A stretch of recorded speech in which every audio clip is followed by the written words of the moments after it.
उनका सियासत भी हो रही है। आपको सुनाते हैं राजनीतिक दलों की प्रतिक्रियाएं। उपेंद्र कुशवाहा जी जदयू संसदीय बोर्ड के अध्यक्ष हैं, तो वो अंदर के बात को भली भांति जानते हैं, इसलिए उस पर हम लोग को, बाहर के लोगों को बोलने का कोई मतलब नहीं है। उसमें उपेंद्र कुशवाहा जी उसके बहुत एक अहम पद पर हैं, इसलिए वो जो कह रहे हैं वही सही होगा। जेडीयू के नेताओं को बैठक में उन्होंने बुलाया है, तो जब संसदीय बोर्ड के अध्यक्ष हैं तो बुला ही सकते हैं, और पार्टी के एक बड़े नेता हैं जदयू के, इसलिए वो बुला रहे हैं। जेडीयू का आंतरिक मामला है और उपेंद्र कुशवाहा जी का आरोप प्रत्यारोप किसी दूसरे पर नहीं, अपने दल के नेताओं पे हैं। हम समझते हैं कि जेडीयू के जो बड़े नेता हैं, आदरणीय नीतीश कुमार जी, ललन सिंह जी, ये इन मामलों को गंभीरता से देख रहे हैं। उपेंद्र कुशवाहा जी महागठबंधन के पार्ट जरूर हैं, लेकिन वो जेडीयू के नेता हैं, न कि वो महागठबंधन के नेता हैं। तो जेडीयू उस पर निर्णय लेगा कि उपेंद्र कुशवाहा जी का खत सत्य है और असत्य है। आदरणीय उपेंद्र कुशवाहा जी ने जो पत्र लिखा है, इससे कोई फर्क पड़ने वाला नहीं है।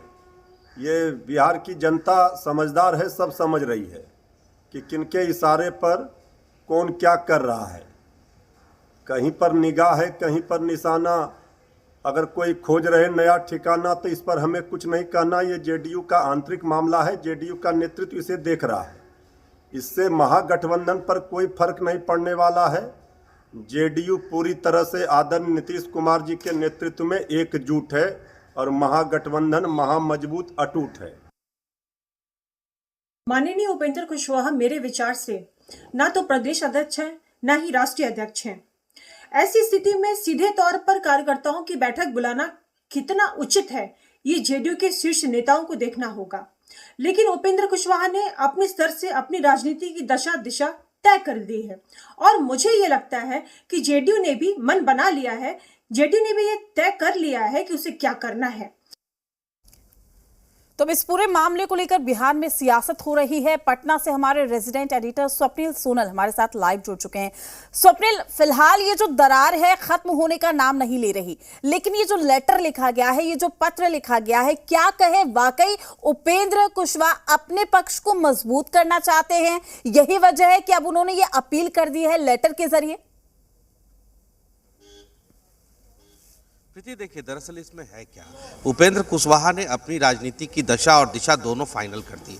उपेंद्र कुशवाहा अब लगातार एक एक करके स्टेप, बेबी स्टेप्स ले रहे हैं, जिसको छोटे कदम कहे जाते हैं। छोटे कदम पॉलिटिक्स में बहुत अहम होते हैं। उपेंद्र कुशवाहा कुछ समय लेते हैं। उन्होंने, याद कीजिए, कुछ दिन पहले प्रेस कॉन्फ्रेंस करी थी, ओपन प्रेस कॉन्फ्रेंस करी थी, तमाम तरह की बातें कही थी कि मुख्यमंत्री का उनसे कन्वर्सेशन नहीं होता, कितनी बार वो मुख्यमंत्री से मिलने का प्रयास करते हैं। उसके बाद कुछ समय बीता, तमाम डायलॉग्स होते रहीं, चर्चाएं होती रहीं, पॉलिटिकल गॉसिप्स होती रहीं, तमाम चीज़ें होती रहीं। फिर उपेंद्र कुशवाहा कल आते हैं और उसके बाद बीते कल आते हैं और उपेंद्र कुशवाहा का ये बयान आ जाता है कि, और उन्होंने बाकायदा ट्वीट करके जो पत्र लिखा है, उस पत्र को सीधे तौर पर ये देखा जाए कि उनका अगला कदम है। उपेंद्र कुशवाहा ने अपना अगला कदम बढ़ा दिया है, और एक तरह से जब 19 और 20 तारीख को बैठक होगी, उस बैठक में उपेंद्र कुशवाहा ये निर्णय एक तरह से आधिकारिक तौर पर ले लेंगे कि उनको आगे चल के करना क्या है। देखिए, जेडीयू, जहाँ जेडीयू है, जेडीयू की तरफ से भी कहीं ना कहीं इस बात को तय कर लिया गया है कि उपेंद्र कुशवाहा के बयानों पर क्या आंसर करना है।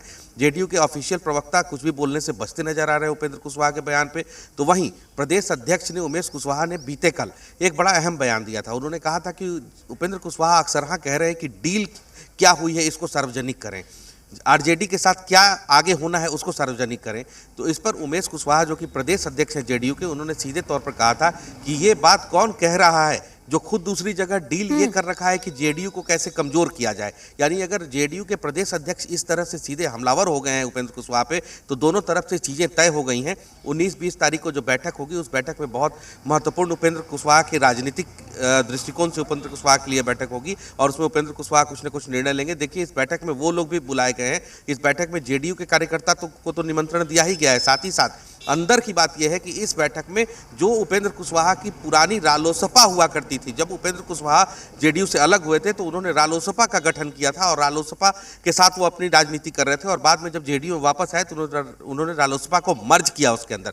तो उपेंद्र कुशवाहा कहीं ना कहीं उस रालोसपा के उन तमाम लोगों को भी विशेष तौर पर बुला रहे हैं जो रालोसपा में प्रधान महासचिव हुआ करते थे, सचिव हुआ करते थे, जिला अध्यक्ष हुआ करते थे। तो वो लोगों का जुटान भी होगा।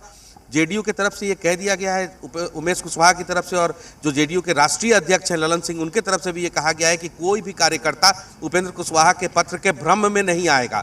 यानी जेडीयू ने एक तरह से ऐलान कर दिया है कि उनके कार्यकर्ता इस मीटिंग से दूरी बनाएं, और उपेंद्र कुशवाहा की इस मीटिंग में जो आएंगे वो भी कहीं ना कहीं सीधे तौर पर जेडीयू के लिए, जेडीयू की जो कार्रवाई होगी उस लिस्ट में शामिल हो जाएंगे। तो उपेंद्र कुशवाहा इसमें रालोसपा के पुराने नेताओं को बुला रहे हैं, जो उनका जो अलग अलग राजनीतिक संगठन है उसके लोग को बुला रहे हैं, और देखना होगा कि जेडीयू से कौन कौन सा चेहरा इस मीटिंग को अटेंड करने आता है। बिल्कुल, उसके बाद देखिए स्वप्निल, और वाकई लग रहा है कि दरारें कम नहीं होंगी और बढ़ती हुई नजर आएगी, क्योंकि देखिए माहौल भी गर्म है, 2024 और 25 भी करीब है। आप हमारे साथ बने रहिएगा, तमाम जानकारी हम आपसे लेते रहेंगे। तो उपेंद्र कुशवाहा ने लेटर के जरिए यहां पर ऐलान भी कर दिया है और अपील भी कर दी है। साथ ही ये भी कहीं ना कहीं कहा जा सकता है कि उन्होंने अपने आगे की रणनीति को अब धीरे धीरे से खुलकर वो सामने लेकर आ रहे हैं, और यही वजह है कि 19 और 20 फरवरी को बैठक का निमंत्रण उनकी ओर से दिया गया है।